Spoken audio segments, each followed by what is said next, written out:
Φανταστείτε την αποπνικτική ζέστη του Ιουνίου του 1462.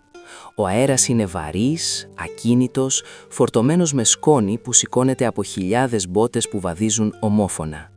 Βρισκόμαστε στα παιδινά της Βλαχίας, της σημερινής Νότιας Ρουμανίας, συνοδεύοντας τον πιο τρομερό στρατό που είχε δει ποτέ ο κόσμος.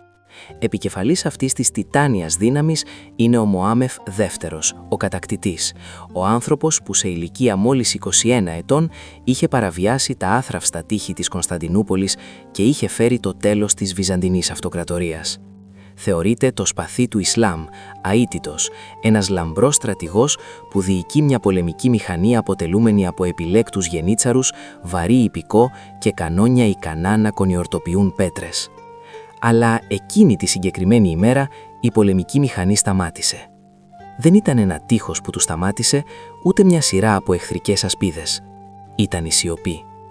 Καθώς η Οθωμανική εμπροστοφυλακή πλησίαζε την πρωτεύουσα της Βλαχίας, το Τυρκόβιστε, μια γλυκιά και αποκρουστική μυρωδιά άρχισε να κυριαρχεί στον αέρα, υπερισχύοντας της μυρωδιάς του ιδρώτα και του δέρματος των στρατιωτών. Ήταν η αδιαμφισβήτητη μυρωδιά θανάτου σε μεγάλη κλίμακα. Αυτό που αντίκρισαν στη συνέχεια οι στρατιώτες δεν ήταν μάχη, αλλά ένα τοπίο βγαλμένο από εφιάλτη, ένα όραμα τόσο αλόκοτο που έκανε τον ίδιο τον Σουλτάνο, έναν άνθρωπο συνηθισμένο στη σφαγή των πεδίων των μαχών, να καλύψει το πρόσωπό του με τον μανδύα του και να υποχωρήσει με ορατή φρίκη. Μπροστά τους, εκτινόμενο για μίλια, βρισκόταν ένα δάσος. Αλλά δεν ήταν φτιαγμένο από δέντρα. Ήταν ένα δάσος από πτώματα. Χιλιάδες ξύλινοι πάσαλοι υψώταν από το έδαφος, ο καθένας από τους οποίους στήριζε το πτώμα ενός Οθωμανού στρατιώτη, σε μια μακάβρια σκηνή, σχολαστικά τοποθετημένη για να σπάσει το μυαλό όποιου την παρατηρούσε.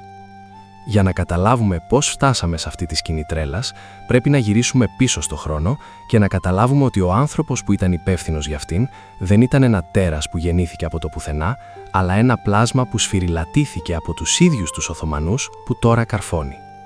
Η ιστορία του Βλάντ Τρίτου, αργότερα γνωστού ως Δράκουλα, είναι άρρηκτα συνδεδεμένη με την ιστορία της ίδιας της Οθωμανικής Αυτοκρατορίας. Ως παιδί, δεν μεγάλωσε στην άνεση των κάστρων του πατέρα του. Δόθηκε ως όμηρος στον Σουλτάνο Μουράτ Ήτα, πατέρα του Μεχμέτ, ως εγγύηση ότι η Βλαχία δεν θα επαναστούσε. Για χρόνια, ο νεαρός Βλάντ έζησε στην τουρκική αυλή στο Εγκρίγιος. Εκεί, στην καρδιά του εχθρικού εδάφους, διαμορφώθηκε το μυαλό του.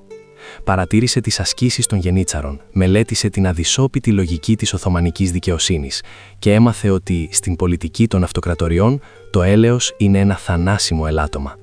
Ο Βλάντ είδε από πρώτο χέρι πώς ο φόβος χρησιμοποιούνταν ως εργαλείο κρατικού ελέγχου. Ενώ ο μικρότερος αδελφός του, ο Ράντου Ωρέος, προσαρμόστηκε και έγινε στενός φίλος του μελλοντικού Σουλτάνου Μεχμέτ, ο Βλάντ ανέπτυξε ένα ψυχρό και υπολογιστικό μίσος. Έμαθε τη γλώσσα τους, τις στρατιωτικές τους τακτικές και πάνω απ' όλα τους ψυχολογικούς τους φόβους. Όταν τελικά απελευθερώθηκε για να αναλάβει τον θρόνο της Βλαχίας, ο Βλάντ δεν ήταν πλέον απλώς ένας χριστιανός πρίγκιπας, ήταν ειδικός στον Οθωμανικό πόλεμο και έφερε μαζί του ένα ζωτικό μάθημα. Για να επιβιώσει ένα μικρό πριγκιπάτο ανάμεσα σε γιγάντιες αυτοκρατορίες, πρέπει να είναι πιο τρομερό από τους επιτιθέμενους του. Η σπίθα που πυροδότησε τον εφιάλτη του 1162 άναψε όταν η διπλωματία απέτυχε με τον πιο βάναυσο δυνατό τρόπο. Ο Μωάμεθ Δεύτερος έστειλε απεσταλμένους στη Βλαχία απαιτώντας τον συνήθι φόρο υποτέλειας, χρυσά νομίσματα και το πιο οδυνηρό, την παράδοση 500 αγοριών από τη Βλαχία για να εκπαιδευτούν ως γενίτσαροι και να ασπαστούν το Ισλάμ. Ο Βλάντ, που τώρα εδραιώθηκε στην εξουσία και είχε κουραστεί από την υποταγή, υποδέχτηκε τους απεσταλμένους στην αίθουσα του θρόνου του. Ο ιστορικός θρύλος αναφέρει ότι οι Τούρκοι απεσταλμένοι αρνήθηκαν να αφαιρέσουν τα τουρμπάνια τους ενώπιον του πρίγκιπα, επικανούμενοι θρησκευτικά έθιμα. Ο Βλάντ, με ένα ειρωνικό χαμόγελο, απάντησε ότι αν εκτιμούσαν τόσο πολύ τα έθιμά τους, θα τους βοηθούσε να τα διατηρήσουν μόνιμα. Στη συνέχεια, διέταξε τους φρουρούς του να καρφώσουν τα τουρμπάνια στα κεφάλια των απεσταλμένων με σιδερένια καρφιά. Αυτά τα καρφιά όχι μόνο σφράγισαν τη μοίρα των διπλωματών, αλλά και σφράγισαν την πιο αιματηρή κήρυξη πολέμου του 15ου αιώνα. Ο Βλάντ γνώριζε ότι αυτή η πράξη θα έφερνε την πλήρη οργή του Σουλτάνου στο κεφάλι του και δεν περίμενε να δεχθεί επίθεση. Τον Σιμώνα του 1461-1462, ο Βλάντ διέσχισε τον παγωμένο Δούναβη και ξεκίνησε μια καταστροφική προληπτική εκστρατεία στην Οθωμανική επικράτεια βόρεια της σημερινής Βουλγαρίας. Δεν βρισκόταν εκεί για να κατακτήσει γη, αλλά για να στείλει ένα μήνυμα. Για εβδομάδες, τα στρατεύματά του επιτίθεντο σε τουρκικά χωριά και φρούρια με βιβλική αγριότητα. Σε μια επιστολή προς τον βασιλιά Ματθαίο Κορβίνο της Ουγγαρίας, ο Βλάντ περιέγραψε τις πράξεις του με μια ψυχοπαθή και ακριβή καταγραφή. Σκότωσα 23.884 Τούρκους και Βούλγαρους, χωρίς να υπολογίζω εκείνους που κάψαμε στα σπίτια τους ή των οποίων τα κεφάλια δεν έκοψαν οι στρατιώτες μου. Ανέφερε τον αριθμό των νεκρών αναπόλη, αποδεικνύοντας μια γραφειοκρατική αποτελεσματικότητα στη σφαγή. Σάκοι γεμάτοι με κομμένες μύτες και αυτιά στάλθηκαν ως απόδειξη. Η χριστιανική Ευρώπη γιόρτασε τον Βλάντ ως νέο σταυροφόρο, έναν ήρωα της πίστης, αλλά ο Μωάμεθ Δευτέρος το είδε ως μια αφώδικη προσωπική προσβολή. Ο Σουλτάνος συγκέντρωσε έναν στρατό του οποίου το μέγεθος, σύμφωνο με τις πηγές, ποικίλει από 90.000 έως 150.000 άνδρες, μια δυσαναλόγη δύναμη για να συντρίψει ένα μικροσκοπικό πριγκιπάτο. Αν σας αρέσει αυτή η ιστορία στρατηγικής και τρόμου, κάντε ένα like τώρα και εγγραφείτε στο κανάλι, γιατί αυτό που θα κάνει ο Βλάντ στη συνέχεια αψηφά κάθε σύγχρονη στρατιωτική λογική. Η πορεία του Μεχμέτ προς τη Βλαχία την άνοιξη του 1462 υποτίθεται ότι θα ήταν μια θριαμβευτική πομπή. Έφερε μαζί του τον Ράντου, τον αδελφό του Βλάντ, σχεδιάζοντας να τον τοποθετήσει στο θρόνο ως υπάκουη μαριονέτα. Ωστόσο, μόλις ο Οθωμανικός στρατός διέσχισε τον Δούναβη, συνειδητοποίησε ότι αυτός δεν θα ήταν ένας συμβατικός πόλεμος. Ο Βλάντ διέθετε στην καλύτερη περίπτωση 30.000 στρατιώτες, κυρίως κακώς οπλισμένους αγρότες και ελαφρύ ιππικό. Η αντιμετώπιση των Τούρκων σε ανοιχτό πεδίο θα ισοδυνούσε με άμεση αυτοκτονία. Έτσι ο Βλάντ εξαφανίστηκε. Διέταξε την πλήρη εκένωση των πόλεων και των χωριών στο δρόμο του Σουλτάνου. Ο Οθωμανικός στρατός προέλασε μέσα από μια πόλη φάντασμα. Δεν υπήρχαν άνθρωποι, ούτε ζώα και το πιο σημαντικό, ούτε φαγητό. Ο Βλάντ ξεκίνησε μια τακτική καμένης γης σε πρωτοφανή κλίμακα. Έκαψε τις δικές του καλλιέργειες, κατέστρεψε τους μήλους και σε μια υπολογισμένη πράξη απελπισίας δηλητηρίασε τα πηγάδια νερού. Ο Οθωμανικός στρατός, ένα γιγάντιο θηρίο που χρειαζόταν τόνους προμηθειών καθημερινά, άρχισε να υποφέρει από πείνα και δίψα. Η ζέστη ήταν αφόρητη και το νερό, όταν το έβρισκαν, έφερνε κράμπες και θάνατο. Αλλά η πείνα ήταν το μικρότερο από τα προβλήματα τους. Ο Βλάντ μετέτρεψε την ίδια τη γεωγραφία της Βλαχίας σε όπλο. Γνώριζε κάθε βάλτο και κάθε πυκνοδάσος, χρησιμοποιώντας τα για γρήγορες και θανατηφόρες ανταρτικές επιθέσεις. Το ιππικό του αναδιόταν από τις ομίχλες, επιτίθετο στα ευάλωτα πλευρά της τουρκικής φάλαγγας, έριχνε βέλη και εξαφανιζόταν πριν προλάβουν να τοποθετηθούν τα οθωμανικά κανόνια. Ο ύπνος έγινε αδύνατος για τους Τούρκους. Ανά πάσα στιγμή, μια κραγή μπορούσε να σηματοδοτήσει ένα βέλος στο λαιμό ενός φρουρού. Ο φόβος άρχισε να διαβρώνει την πειθαρχία των γενίτσαρων. Δεν πολεμούσαν έναν στρατό, αλλά μια σκιά που ματώνει τη γη. Έτσι, ο Βλάντ αποφάσισε να ανεβάσει το επίπεδο του τρόμου, εισάγοντας αυτό που οι σύγχρονοι ιστορικοί θα μπορούσαν να χαρακτηρίσουν ως μια πρωτόγονη και τρομακτική μορφή βιολογικού πολέμου, στέλνοντας αόρατο θάνατο στο εχθρικό στρατόπεδο. Ο Οθωμανικός στρατός, ήδη αποδυναμωμένος από την πείνα και τη δίψα, άρχισε να παρατηρεί κάτι παράξενο στις τάξεις του. Άνδρες αρρωσταίναν ξαφνικά, με υψηλό πυρετό και πληγές που δεν επουλώνονταν. Δεν ήταν μόνο αποτέλεσμα των κακών συνθηκών υγιεινής της πορείας, ήταν ένα υπολογισμένο όπλο. Ιστορικές αναφορές υποδηλώνουν ότι ο Βλάντ διέταξε βλάχους ιππικόους που είχαν μολυνθεί από μεταδοτικές ασθένειες, λέπρα, φυματίωση και σύμφωνα με ορισμένους χρονικογράφους, ακόμη και βουβονική πανόλη, να διεισδύσουν σε τουρκικά στρατόπεδα μεταμφιεσμένοι σε χωρικούς που αναζητούσαν έλεος ή εμπόριο.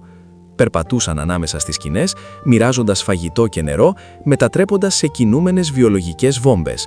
Ο πανικός εξαπλώθηκε σαν πυρκαγιά. Οι γενίτσαροι, πολεμιστές που δεν φοβόντουσαν ούτε το γιαταγάνι, ούτε τα κανόνια. Φοβόντουσαν τώρα το άγγιγμα ενός ξένου, τον αέρα που ανέπνεαν. Ο εχθρός δεν ήταν μόνο στα γύρω δάση, ήταν μέσα στο ίδιο του το αίμα. Αλλά ο Βλάντ ήξερε ότι η φθορά δεν θα ήταν αρκετή. Έπρεπε να κόψει το κεφάλι του φιδιού. Έπρεπε να σκοτώσει τον Σουλτάνο. Η ευκαιρία παρουσιάστηκε τη νύχτα της 17ης Ιουνίου 1462. Ο Οθωμανικός στρατός ήταν στρατοπεδευμένος νότια της πρωτεύουσας, τη Ριγόβιστε. Η τουρκική αυτοπεποίθηση κλονίστηκε, αλλά η πειθαρχία διατήρησε την τάξη στο στρατόπεδο. Αυτό που δεν γνώριζαν ήταν ότι μέρες πριν ένας άνδρας ντυμένος με τουρκικά ρούχα είχε εισέλθει στο στρατόπεδο, είχε μιλήσει με τους στρατιώτες και είχε χαρτογραφήσει την ακριβή τοποθεσία της αυτοκρατορικής σκηνής. Αυτός ο άνδρας ήταν ο ίδιος ο Βλάντ. Μιλούσε άπτεστα τουρκικά από την παιδική του ηλικία, περπατούσε ανάμεσα στους εχθρούς του απαρατήρητος, ένας λύκος με ενδύματα προβάτου, επιλέγοντας το ακριβές σημείο όπου θα έδινε το μοιραίο του χτύπημα. Εκείνη την καυτή νύχτα του Ιουνίου, ο Βλάντ δεν περίμενε την αυγή.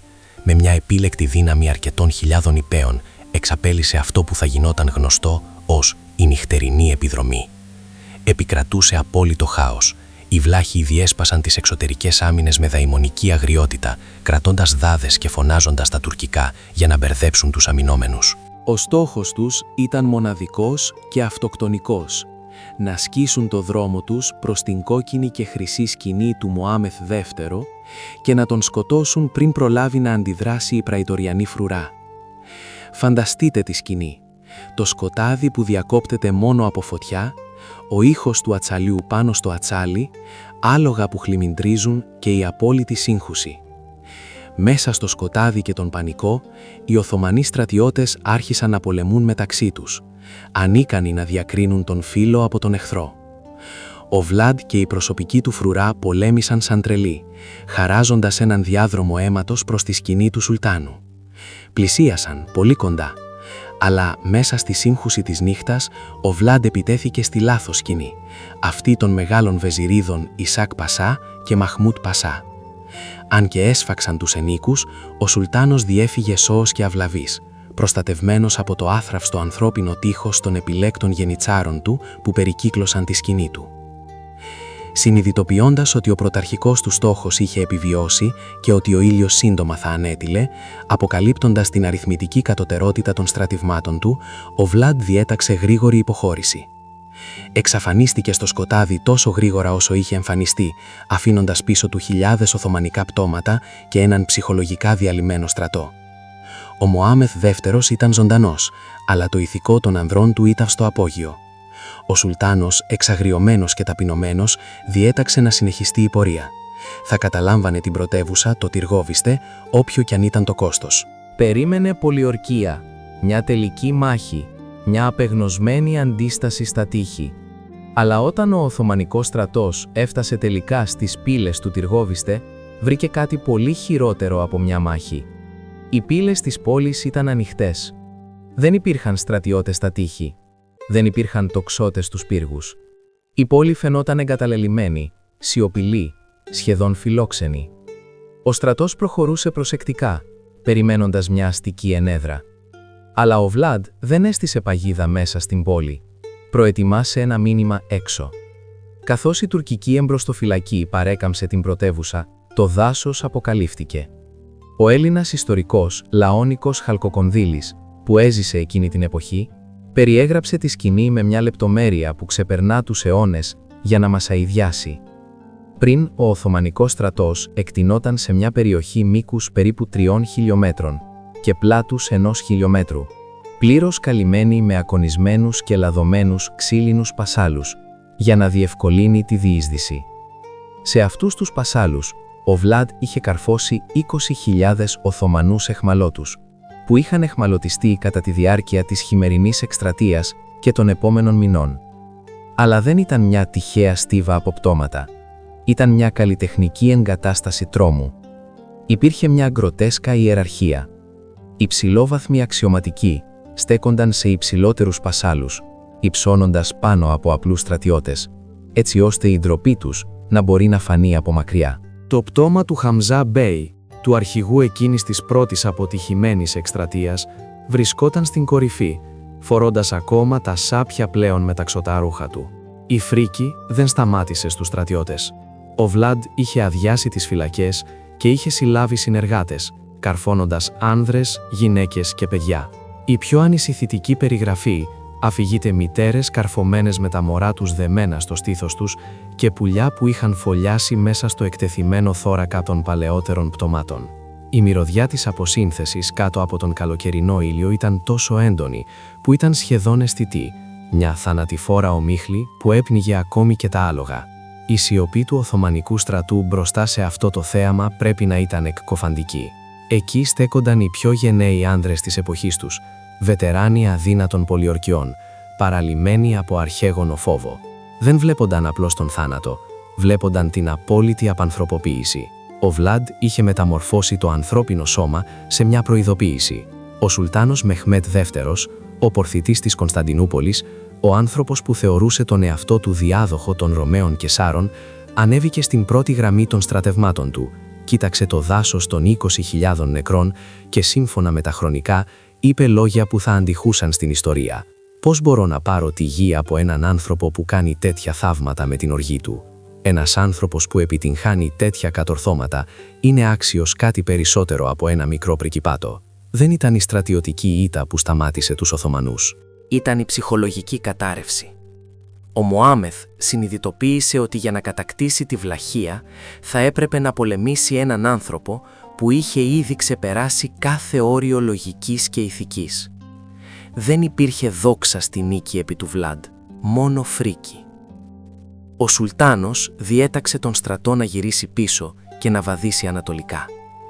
Άφησε το έργο της αντιμετώπισης του Βλάντ στον νεότερο αδελφό του ανασκολοπιστή, τον Ράντου, ο οποίος με την τουρκική υποστήριξη και τις υποσχέσεις ειρήνης τελικά θα κατακτούσε τον θρόνο όχι με το σπαθί, αλλά με τη διπλωματία, στρέφοντας την εξαντλημένη αριστοκρατία εναντίον του Δράκουλα. Ο Βλάντ τελικά θα κατέφευγε στην Ουγγαρία, όπου φυλακίστηκε από τον ίδιο τον βασιλιά Ματθαίο Κορβίνο, θύμα της πολιτικής που είχε προσπαθήσει να χειραγωγήσει. Αλλά εκείνη την ημέρα, μπροστά στις πύλες του Τυρκόβιστε, ο Βλάντ Δάμα πέτυχε το ακατόρθωτο. Απέδειξε ότι ο φόβος είναι το πιο ισχυρό όπλο απ' όλα.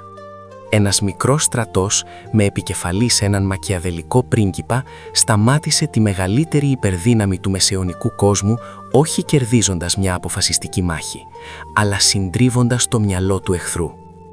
Το δάσος των πτωμάτων παραμένει μέχρι σήμερα ένα από τα πιο ακραία παραδείγματα ψυχολογικού πολέμου στην ανθρώπινη ιστορία.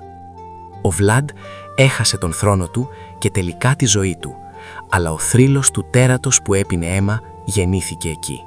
Και ίσως αυτό ακριβώς ήθελε. Να τον φοβούνται τόσο πολύ που ούτε ο θάνατος δεν θα μπορούσε να σβήσει το όνομά του. Αν αυτή η ιστορία σας έκανε εντύπωση και σας άφησε άναυδους, μην φύγετε χωρίς να κάνετε like και εγγραφή. Το κανάλι είναι γεμάτο με ιστορίες που το σχολείο δεν είχε το θάρρος να σας πει. Τα λέμε στον επόμενο ιστορικό εφιάλτη.